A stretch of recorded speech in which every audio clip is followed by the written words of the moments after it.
I'm Jumana Karachi in Istanbul, and this is CNN.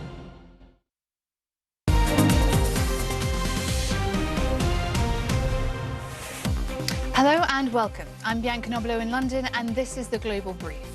Russian missiles strike a shopping centre with more than 1,000 people inside, as a US defence official warns that the number of strikes is increasing once again. Then the UK's refugee scheme for Ukrainians has come under fierce criticism, why some refugees are now struggling with homelessness. And Israel announces progressive reforms to abortion services just days after the US Supreme Court removed abortion as a constitutional right. Ukraine says that Russian forces have shelled a shopping mall in the city of Kremenchuk, killing at least 11 civilians. Volodymyr Zelensky says that 1,000 people were inside at the time. He called the strike one of the most daring terrorist acts in European history. The French president and the British Prime Minister have also condemned the attack, promising that Russia will be held accountable. In the eastern city of Lysychansk, the regional military chief says at least 8 civilians were killed and 42 injured when a Russian rocket hit. He says that the victims were collecting water from a tanker. And he says that Russian forces are storming the city. Ukrainian troops are outgunned. The leaders of the G7, the world's wealthiest democracies, are promising to stand by Ukraine, quote, as long as it takes. Leaders from the US, Canada, France, Italy, Germany, Japan and the UK have met for the second day of the summit in the Bavarian Alps. After speaking virtually to President Volodymyr Zelensky, they pledged to continue providing financial, humanitarian, military and diplomatic support to Ukraine. They also promised to further isolate Russia financially, despite Russian troops gaining ground in eastern Ukraine. European Commission President Ursula von der Leyen told CNN's Christian Amanpour that she doesn't believe the Russians will win this war. I would not at all bet on Russia, on the contrary. And there's one very important point. Ukrainians know what they are fighting for. They are motivated. And the Russian troops have no clue what they are fighting for because they do not see any sense in this war. And therefore, there's a big difference between both armed forces. CNN's Phil Black is in Kramatorsk, Ukraine. But let's start with correspondent MJ Lee, who's in Austria. MJ, what meaningful commitments were made at the G7? Ursula von der Leyen and others may say that they believe that Ukraine will win this war, but Russia is making gains in the east. Do you think there's evidence that the West is going to step up support sufficient to help Ukraine win? Well, look, of course, an overarching goal of this G7 summit was for these leaders to get together and essentially figure out a way to bring this war to an end and different ways of continuing to help Ukraine and also punish Russia. So let me just walk you through a couple of the key headlines from the G7 summit and some of the commitments that these leaders made over the last few days. One was an announcement on a ban on imports of Russian gold. This is supposed to be a big way in impacting the Russian economy, given that it is their #2 export item. And the other announcement was an agreement to try to cap the price of Russian oil. Now, these leaders have been saying that that is one way in which the Russians are funding this war. So one way in which they are trying to sort of economically squeeze Russia and continuing the efforts to economically hurt Russia and make Vladimir Putin essentially pay a price for his continued aggression against Ukraine. Now, we know that when Volodymyr Zelensky, the Ukrainian president, met virtually with the G7 leaders, he, of course, had requests of his own.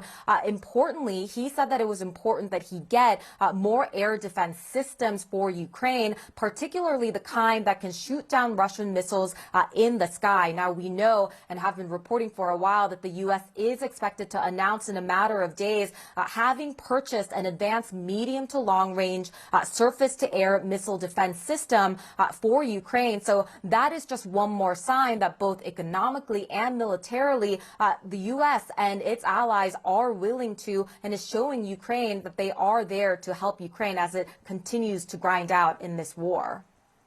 MJ Lee in Austria, thank you. And now to Phil Black in Kramatorsk. Phil, what is the latest that you're hearing about the strike on the shopping mall in Kremenchuk? And are these strikes that we're seeing in Kyiv and in Kremenchuk a sign that Russia feels emboldened by more gains in the east where you are?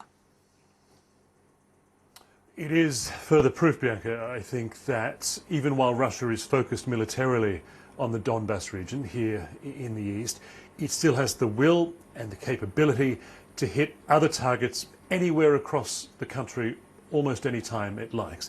Dozens of missile strikes over the weekend prove that, and now this, the shopping centre attack. The latest information suggests that at least 13 people have been killed in that strike. But that number has been growing through the day, and local officials say it is too soon to say that that will be the final number. That's in addition to dozens of people who have also been injured. The video from the site shows that, well, it was a pretty terrifying scene in the immediate moments afterwards. One man filmed his efforts to escape the building through really an impenetrable layer of dust and smoke. Visibility was almost zero. You heard panicked screams. He did manage to get out. And then other videos shot by people who either saw or lived through this, it shows that fire spread very quickly through the complex. It is President Zelensky who says there were around 1,000 people in the complex at the time. He says this was not a military target. This is just a place where families go shopping. And for that reason, he is describing this as a terrorist attack. As you've touched on there in your discussions, it does back up an argument that Zelensky was making to his allies, including the United States, just hours before this attack took place, and that is he believes Ukraine needs an advanced, sophisticated anti-missile system. And yes, there is an expectation that the US is going to make an announcement about providing that very soon.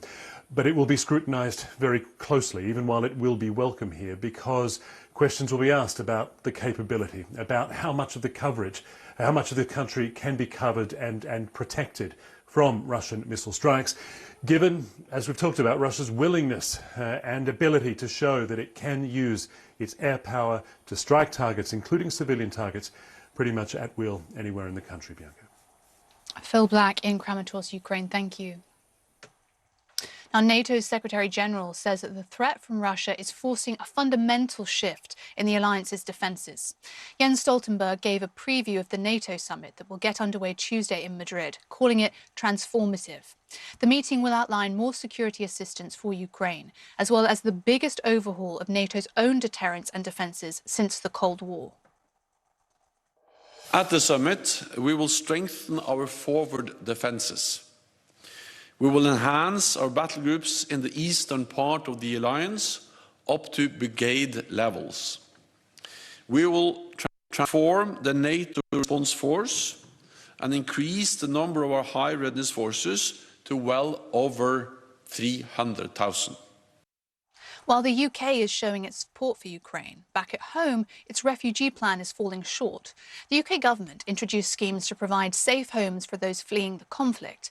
But new data from the government shows that more than 600 of them have asked for homelessness assistance. CNN's Claire Sebastian explains one refugee's difficult ordeal.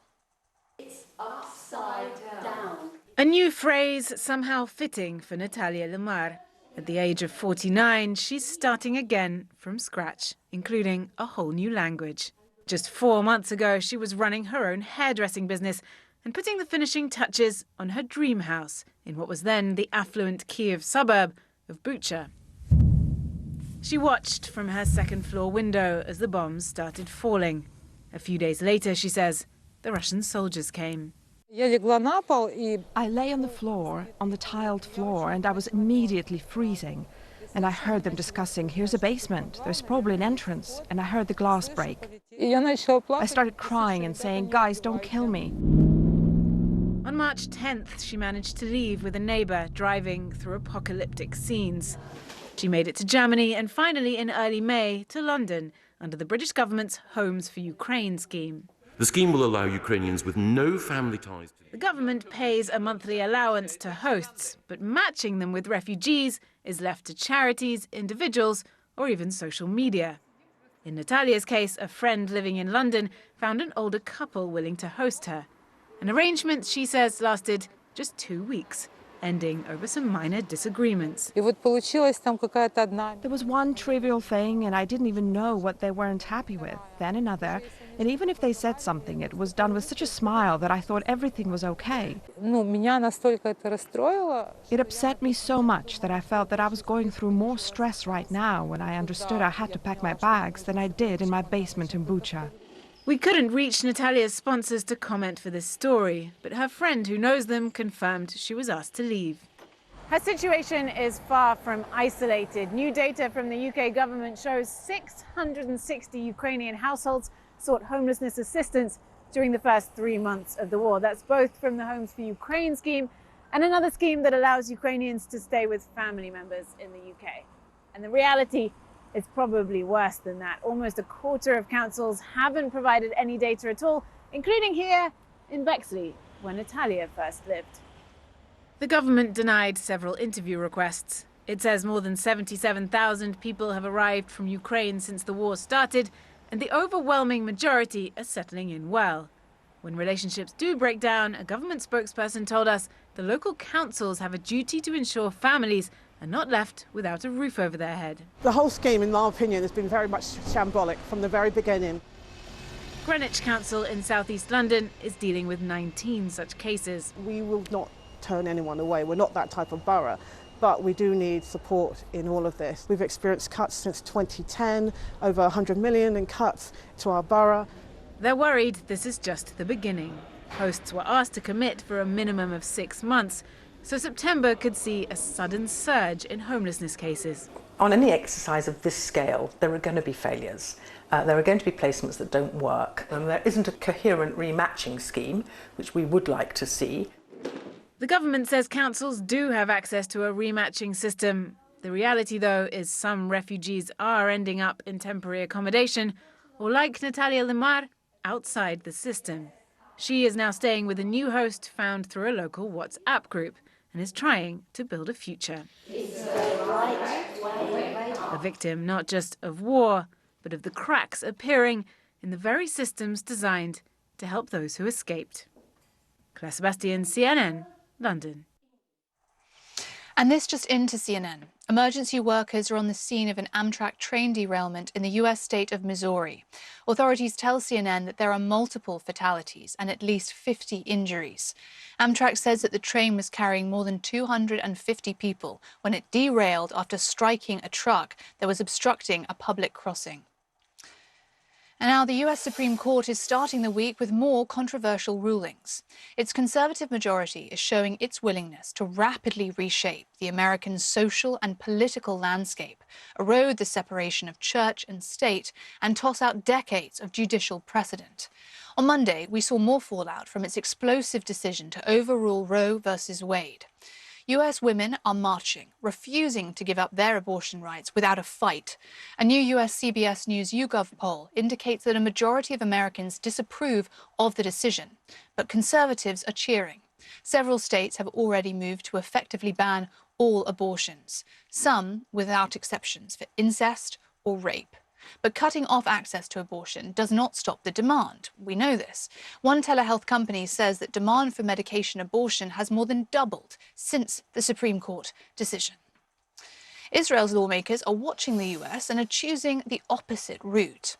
The country has just reformed its regulations, simplifying the protracted process that women have to go through to get an abortion. Our Hadas Gold explains. Israel is changing its regulations to make it easier for women to access abortion.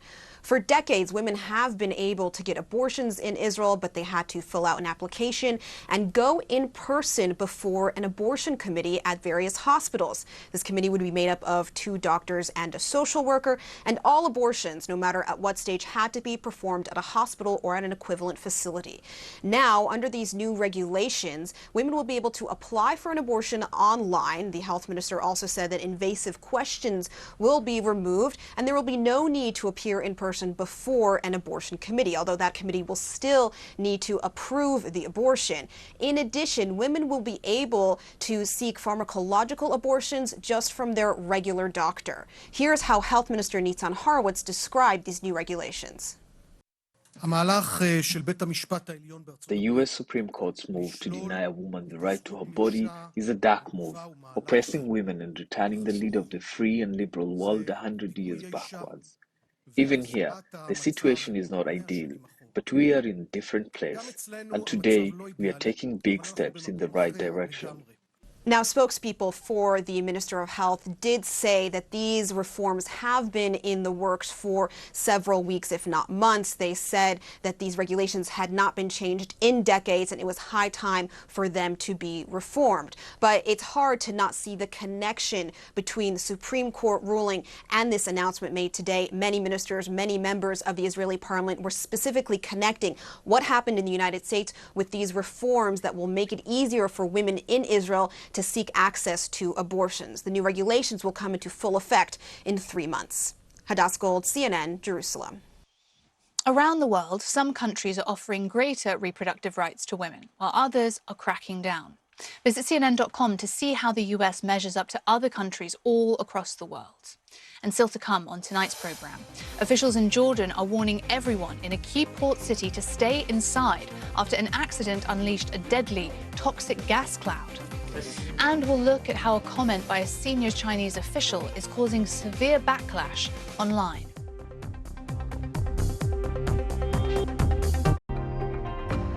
Blueprint, in association with Qatar Airways.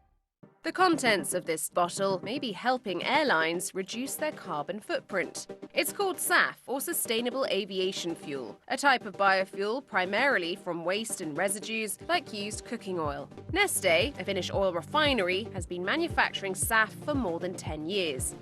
Neste says they clean the oil by placing it in a biorefinery to remove impurities. As of now, most planes are not yet ready to operate fully on biofuel. It has to be blended with fossil product when it's going into the aircraft. But SAF one day will be completely replacing fossil. SAF has helped power more than 370,000 commercial flights since 2016. A significant step towards the industry's goal of net zero emissions by 2050. Blueprint, in association with Qatar Airways.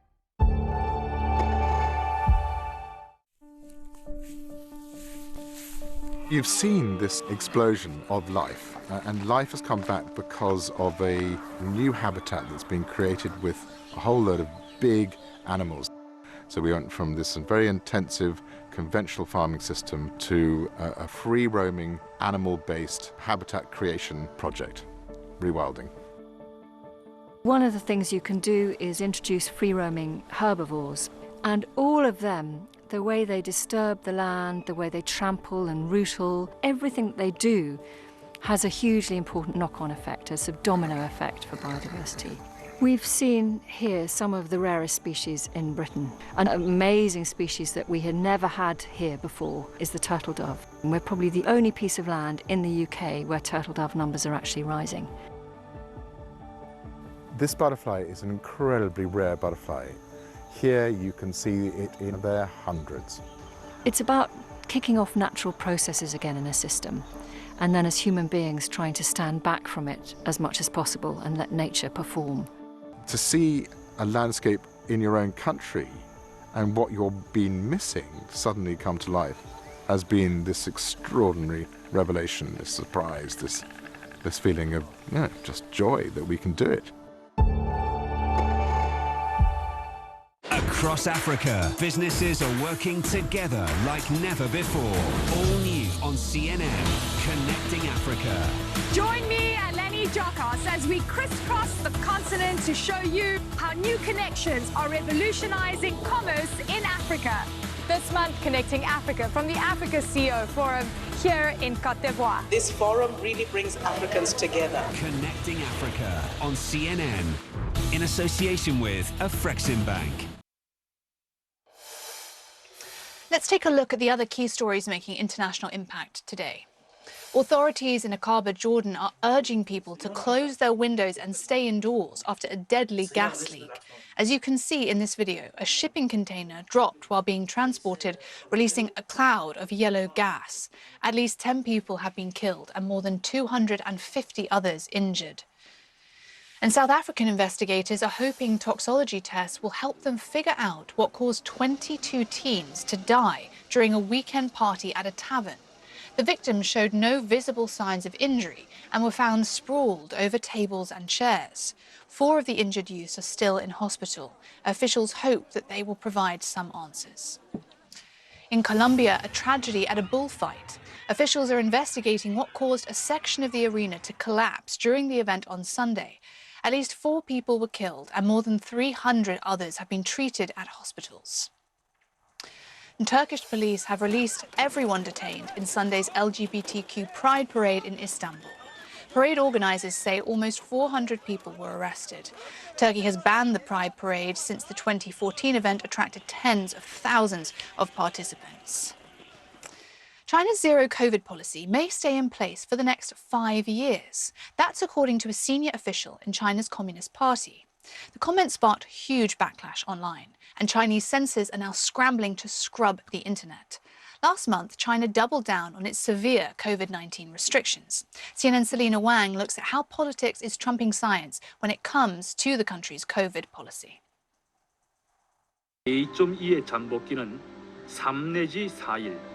It's a North Korean public health video censored in China.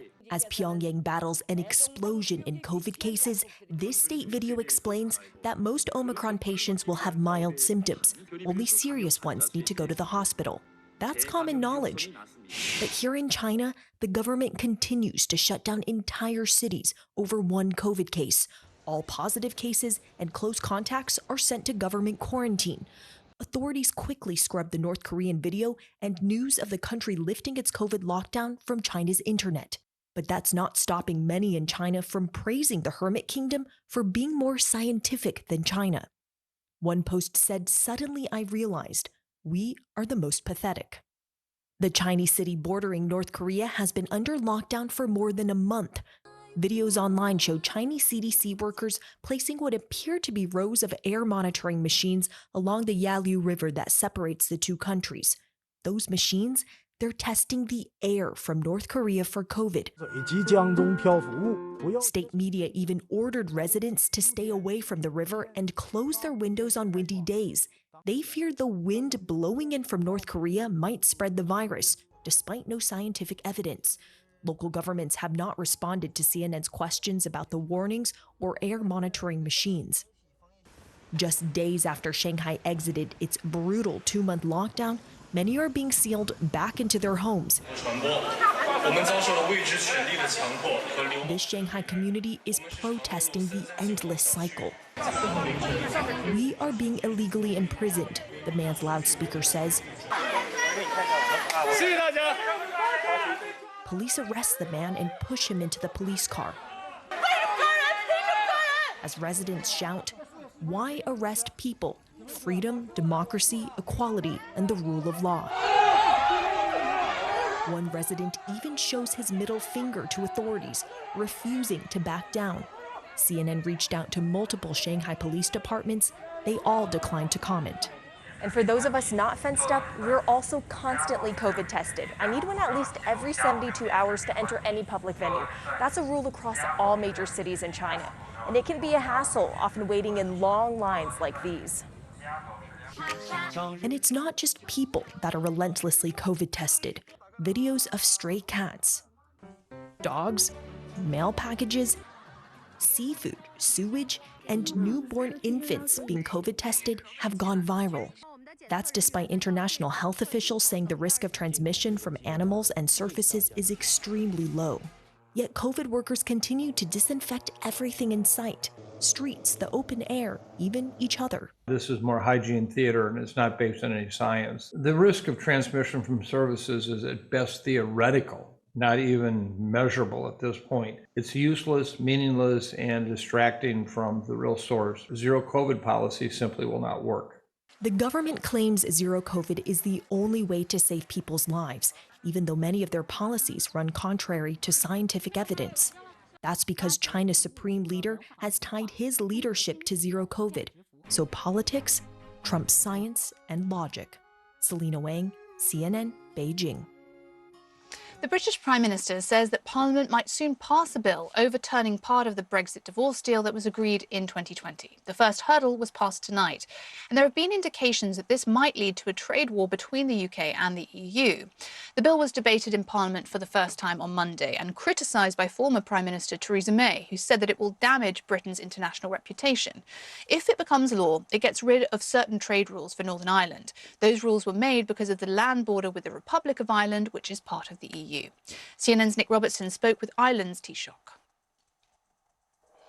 And the rationale that the British government is providing for changing the law and the way that it's saying it's not breaking the law, international law here, is that there's a state of necessity, that there's political instability, social instability in Northern Ireland. Are you seeing it? Well, the British government is contributing its own share now to political instability in Northern Ireland, I regret to say. But I think the key point that needs to really be reflected on is the fact that the protocol has worked for a lot of Irish industry and businesses, Northern Ireland businesses and industry. And if the British government get into discussions with the European Union, I'm in no doubt that those issues can be resolved satisfactorily. But there needs to be a will to resolve this and to get involved in substantive negotiations. And you're not seeing the will?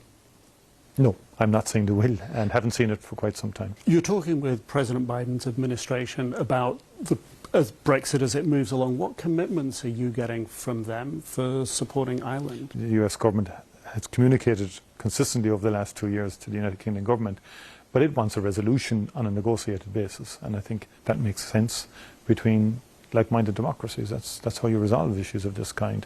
You don't resolve it by unilaterally breaking an international agreement that you'd entered into not too long ago. We're all democracies. We should all be aligned, given the enormous geopolitical pressures of the moment and the war in Ukraine. And the UK government has done very well in terms of protecting and working with Eastern European countries and indeed the Ukraine itself. That has to be acknowledged. So really, there is an obligation in my view, and it makes sense that we would work to resolve this issue. Well, thank you so much for watching this evening. We'll be here again tomorrow, and if you want to get in touch with me, I'm on all the usual social media platforms. Have a nice evening.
Business is all about making connections. But some connections are easier to make than others. With a CNN partner hotel, the world is always at your fingertips. CNN partner hotels, connected to your world. Our mission here at CNN and journalists, the news comes first. That's That's when your heart beats a little bit faster. More breaking news that we are following right now. You really work as hard as you can, getting the backs. We're learning more about our leg clot. It is critically important. To our viewers in the United States and around the world, welcome to the Situation Room. We have breaking news. I'm David McKenzie in Cape Town, and this is CNN. The Djokovic quest for a fourth straight Wimbledon crown is up and running. The Serbian ace advancing to round two, and the special piece of history he makes along the way.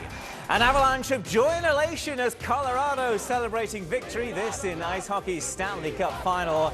And our one-on-one chat with the newly crowned women's PGA champion, the South Korean golf star, who simply refused to quit. What In Ji Chun told our very own Alex Thomas this Monday. CNN World Sport beginning right now.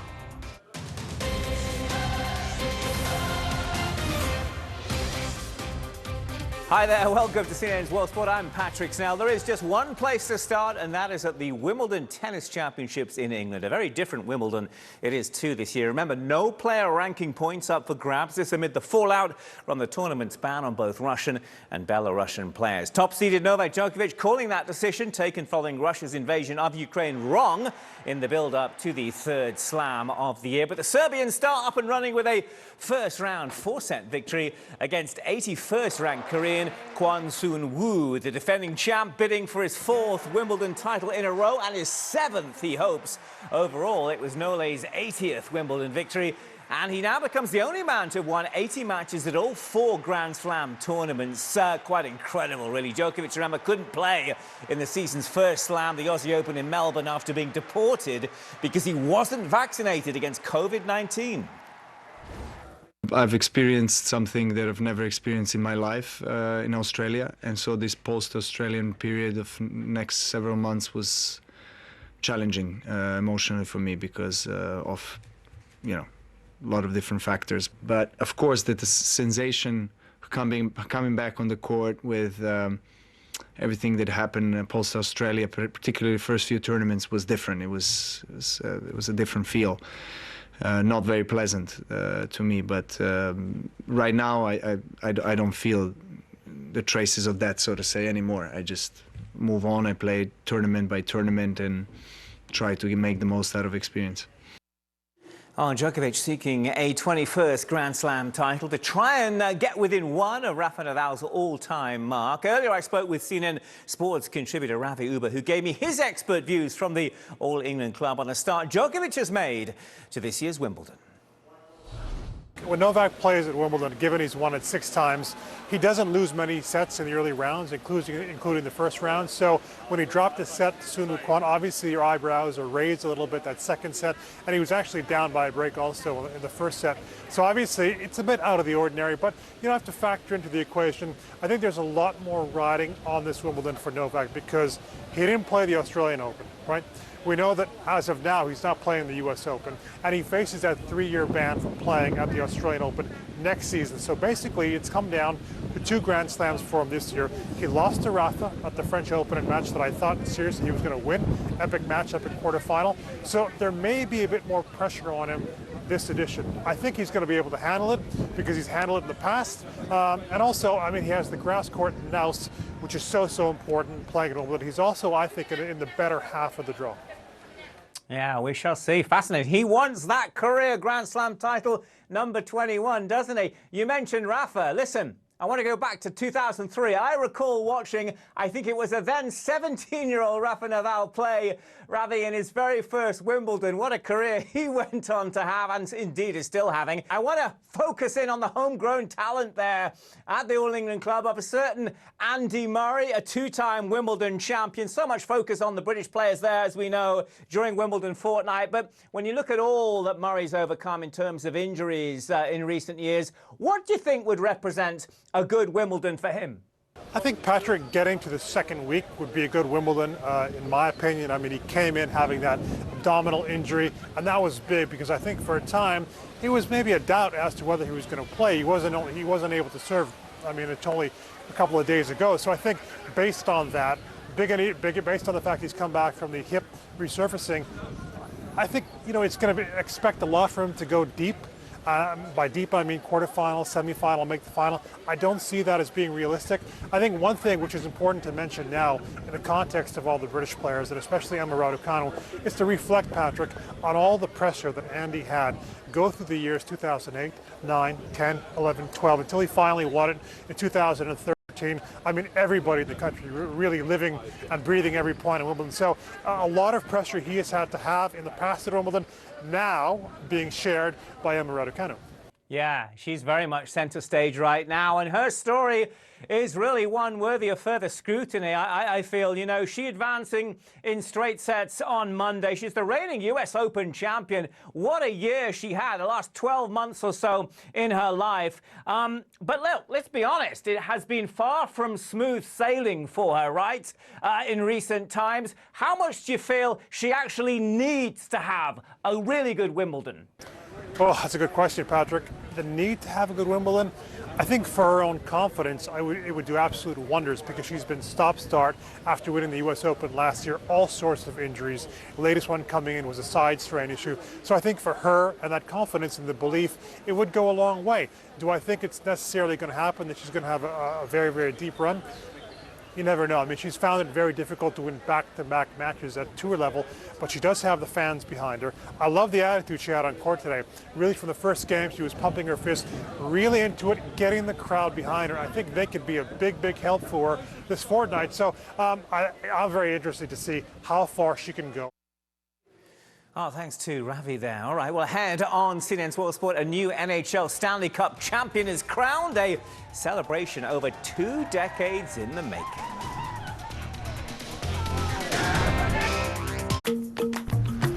For too long, we have waited for hours to convert currencies, days to clear checks, and decades to reach our potential. But now, we can access the power of African free trade in an instant with PAPS, the Pan-African Payment and Settlement System. Overcome barriers, reduce risks, trade in local currencies, and connect with a single market united across Africa.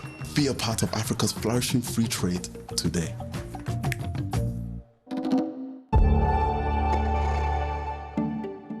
I think it is the opportunity of government, and it's the opportunity of the private sector, and it's the opportunity of our American communities to welcome refugees. You know, the fall of the Afghan government, the Russian invasion of Ukraine, you know, these have triggered massive displacement events at a scale and speed not seen in decades. I think what we've discovered at Welcome.us is while there are significant capacity constraints to overcome, they can best be overcome when we tap into the extraordinary capacity of our American communities, our civic organizations, and our private sector. Refugees often arrive with a wide variety of professional and educational backgrounds. And what we know from the refugee experience is that they're extraordinarily successful. Attracting newcomers and welcoming them robustly is a win-win for everybody.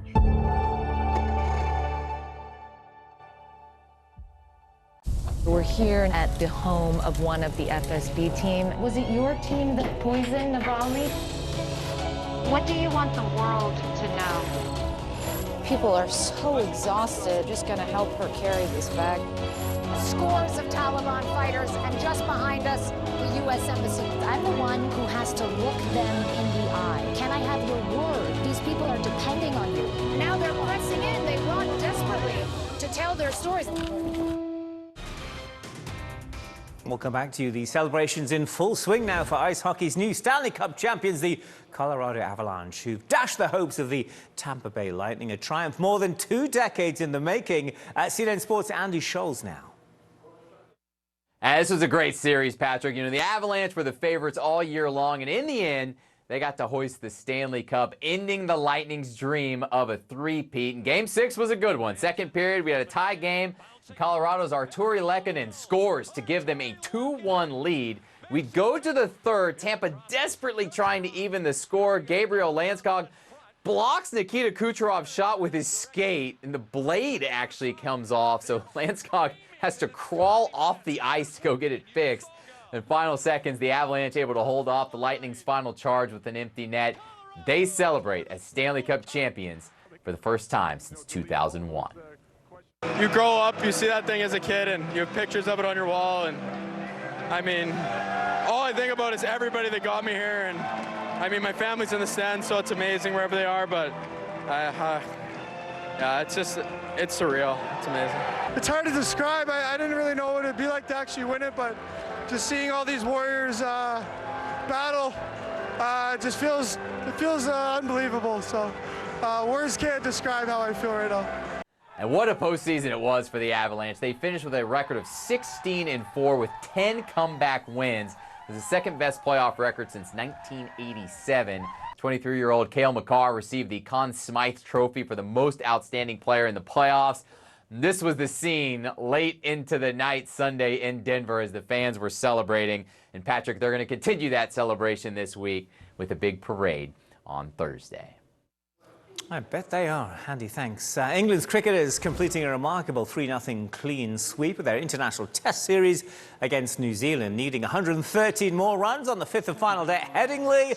This was more of the Johnny Bairstow show. Bairstow hitting 71 not out from just 44 deliveries, including the Big Six to seal victory by 7 wickets in Yorkshire. The triumph was notable because New Zealand, well, they're the reigning world test champions. England were in disarray, weren't they, earlier on this year? They came into the series with a new skipper, Ben Stokes, a new head coach, the former New Zealand skipper, Brendan McCullum as well. What a transformation.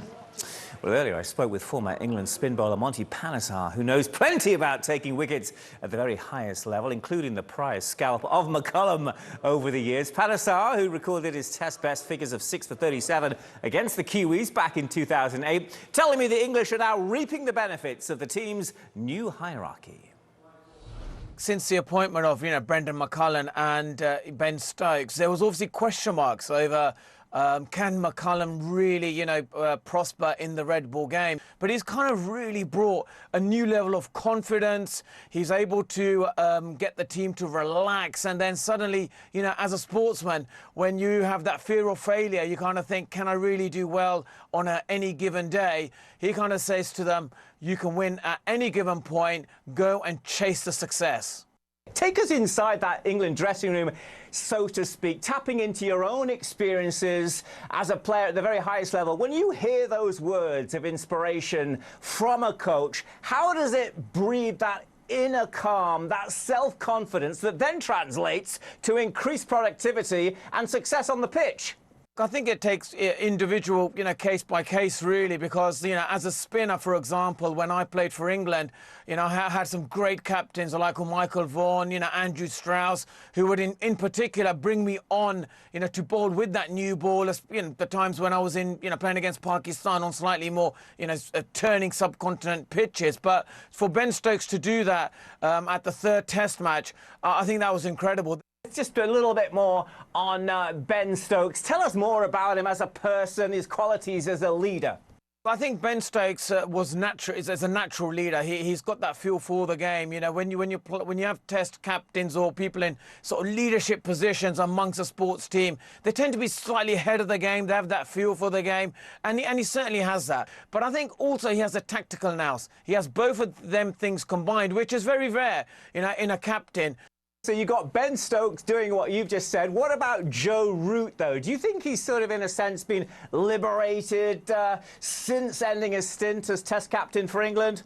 You can see, the way he's playing his cricket. I think he played the shot of the Test series where he went on his one knee and kind of flicked, Wagner over for 6 over the slips, which, you wouldn't see, him do when he was Test captain. He scored his fastest Test 100 in this series, and he's just playing with that sort of expectation of thinking, right, my job is to score runs, but actually I'm going to score them quickly. And it's been really entertaining as well, hasn't it? We've seen some great run chases as well.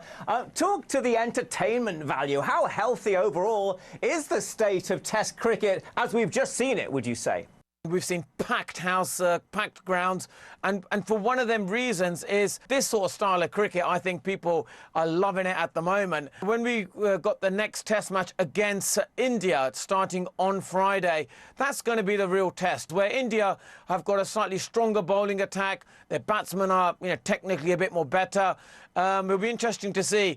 Yeah, I was just going to say, let's spin it forward to that date that England have with India. What else should we be expecting from that contest? And how significant is this now for England to try and build on the success they've just had against New Zealand? I think in India is going to be probably a fair reflection just to see, how England kind of respond. And if they're able to produce another sort of victory like this, I think a lot of people will be standing up to think, wow, there's a huge transformation going on right now amongst this England team. Oh, thanks to Monty there for his expert views. England-India Friday. Ahead on World Sport, we're going to be one-on-one with South Korean star In Ji-chun. All smiles after a third career major win that almost never was. That's ahead tonight. Stay with us.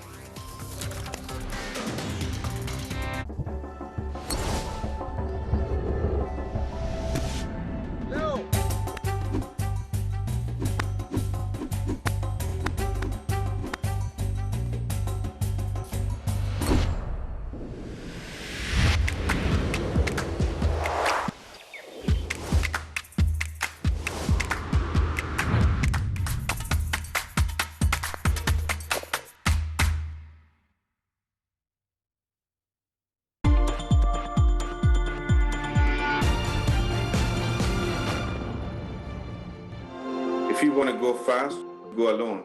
If you want to go far, you go together. My name is Raza Jaffer, and I'm the founder of Global Sustainability Network and currently based in Dubai. GSN was founded in 2015 with myself, Bishop Sanchez from the Vatican, and Lord Bishop Alistair Redfern from Church of England. GSN was founded to help support heroes who are working around the world to fight modern-day slavery. And we've got a huge task ahead of us as a commitment signed by 193 countries to achieve the Sustainable Development Goals. So our purpose is actually to support organizations who are our heroes in ending modern-day slavery.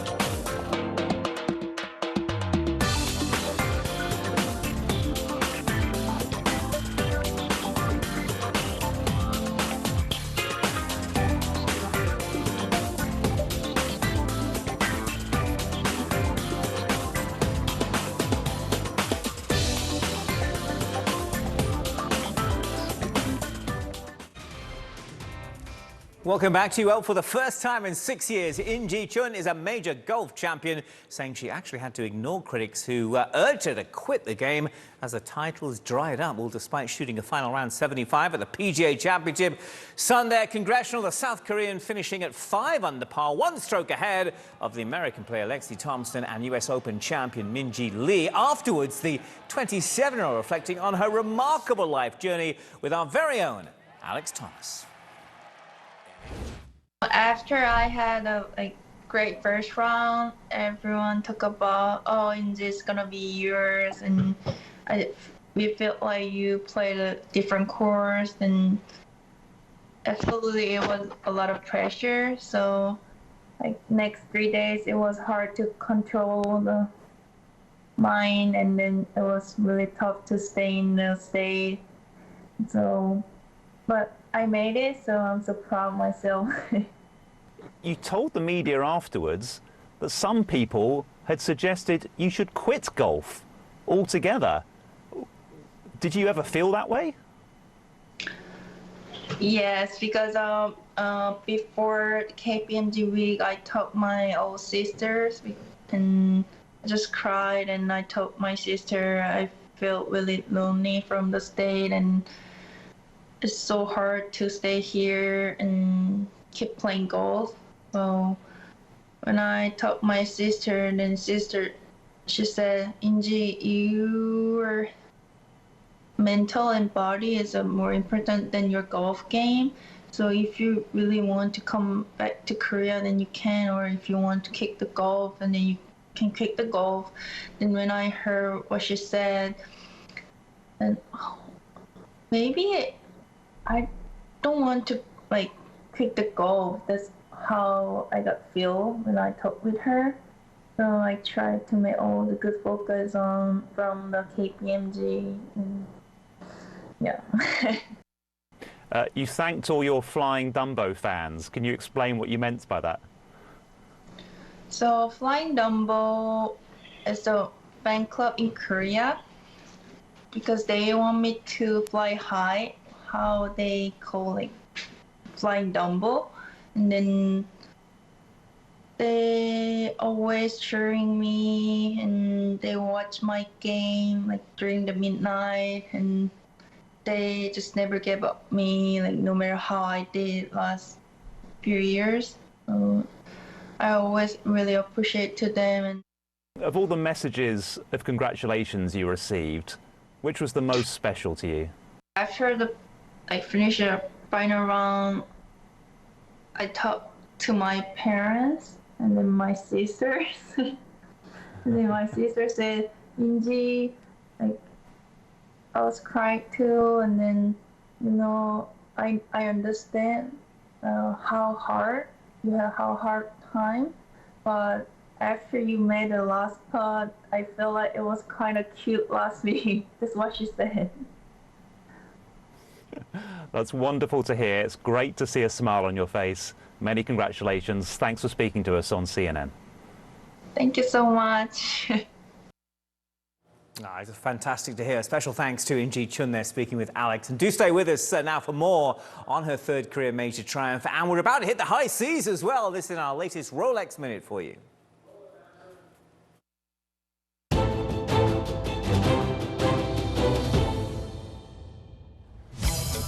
Nine teams from 6 countries gathered in Cascais, Portugal for the Rolex TP52 World Championship. Sailing's elite took part in 10 races over 5 days in the high-performance monohulls, with light winds on the first 4 days contrasting with strong conditions on day 5. After posting solid results in virtually every race, Quantum Racing emerged victorious, claiming their 4th TP52 world title. Inji Chun took victory ahead of Lexi Thompson and Minji Lee at the KPMG Women's PGA Championship held at the Congressional Country Club in Maryland. Having held a 7-shot lead during round 3, Chun trailed world number 6 Thompson for much of the final round. But 2 birdies over the back 9 helped the South Korean capture her 3rd major title by a single stroke.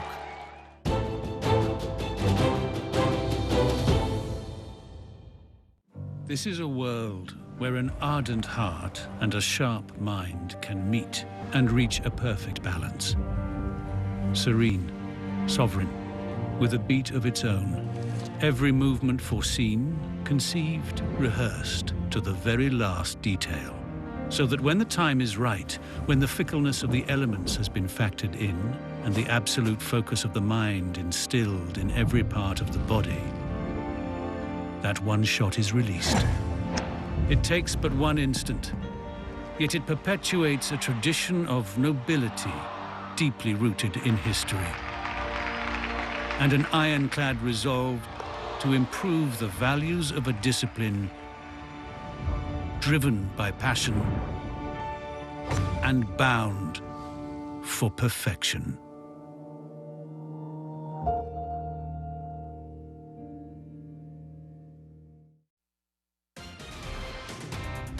We're back now with more from Wimbledon, where the young Dutch tennis player Tim van Rijthoven is through to round 2, this after beating Argentina's Federico Del Bonis on Monday. Quite the dream start, I tell you, for the 25-year-old from the Netherlands, who's competing in his very first Grand Slam after what really has been a truly incredible last few weeks for him. Tim van Rijthoven is entitled to dream big right now. An amazing fairy tale run at the recent Rosmalen Grass Court Championships in the Netherlands, seeing the Dutch wildcard, then ranked 205 in the world, seal his first ATP Tour title after his biggest career win, a sensational straight sets victory against now top-ranked Daniil Medvedev. To be able to do it in my home country was just that little extra. To be able to celebrate with them and to have the whole family and my girlfriend and also some federation coaches there that just helped me throughout all the years. Was very special. Got to ask you about the moment you realise you've beaten the reigning